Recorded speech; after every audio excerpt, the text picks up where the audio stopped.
between the Indianapolis Colts and the Tennessee Titans. With that, let's get you up to Nashville and Nissan Stadium. For the call, we welcome in our broadcast team, Brandon Godden and Charles Davis. All in all, we have a pretty pleasant December day in the Volunteer State. The chilly rain from last night has moved on. The temps have bumped up a bit here at Nissan Stadium in Nashville. Nothing like the fanfare of introductions to an NFL game, and that was in evidence a moment ago. Fireworks, pyrotechnics, you name it. This crowd is ready as their guys get set to match up between the Indianapolis Colts and the Tennessee Titans.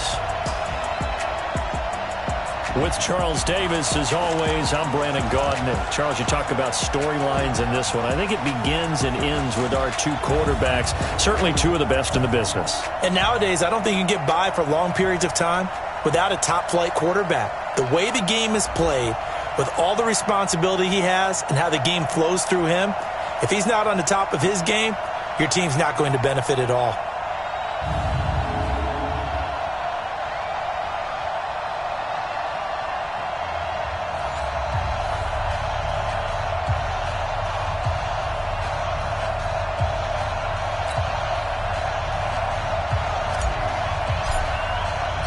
The holiday season is upon us. We've got the gift of the NFL as we're underway here in Week 16. This will be fielded at the 8.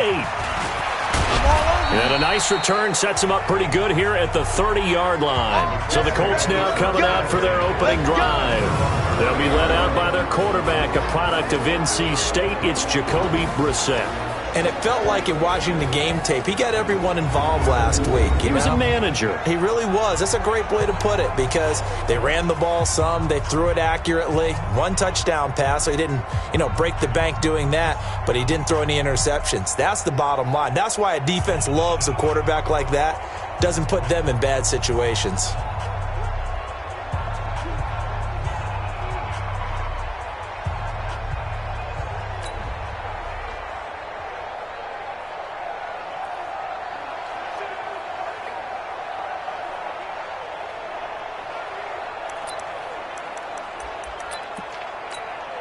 So 1st and 10 now from the 30.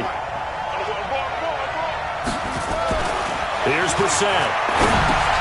He'll check this down to Hines. And he's brought down at the 34. Call it a gain of 4. And we look now at the offense for Indianapolis. Ryan Kelly's a great example of how valuable centers have become in the NFL. A former first-round pick, he was plugged in immediately to be a starter to handle big nose tackles as well as blitzing linebackers, and also able to move and get out into the run game and get to the second and third level and deliver blocks. On that last completion, so that sets up 2nd and 6. Nyheim Hines, his first carry. And to the 42-yard line here and brought down there. That one a first down pickup of 8. And there we see an early league. Well, I want you to know, I listened to you yesterday when we were watching film. You said write down the word vision for him. It was on display there, wasn't it? It certainly was, because he allows the blocks to set up in front of him. For those guys trying to play some defense.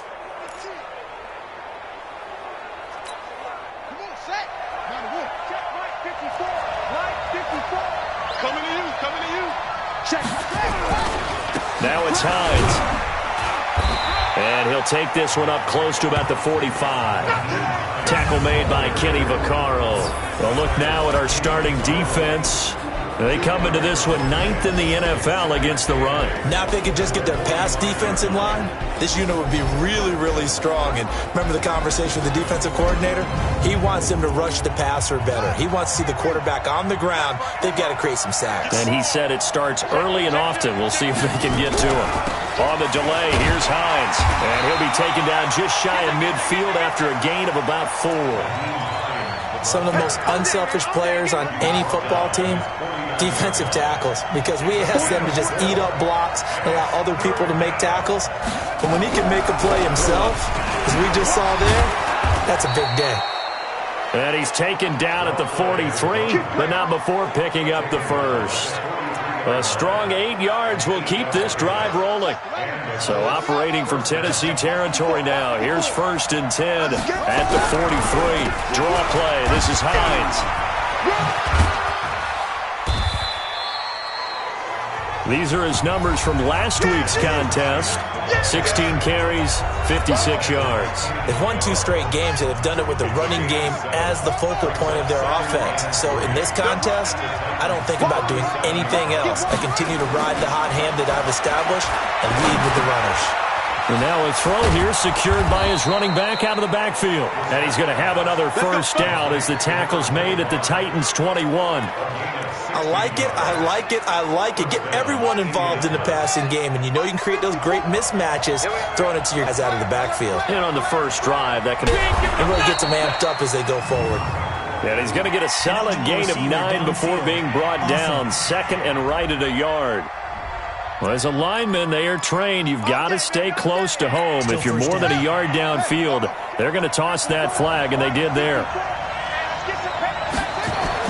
To throw is Brissett. And he's going to go down. They sack him back right around the 30.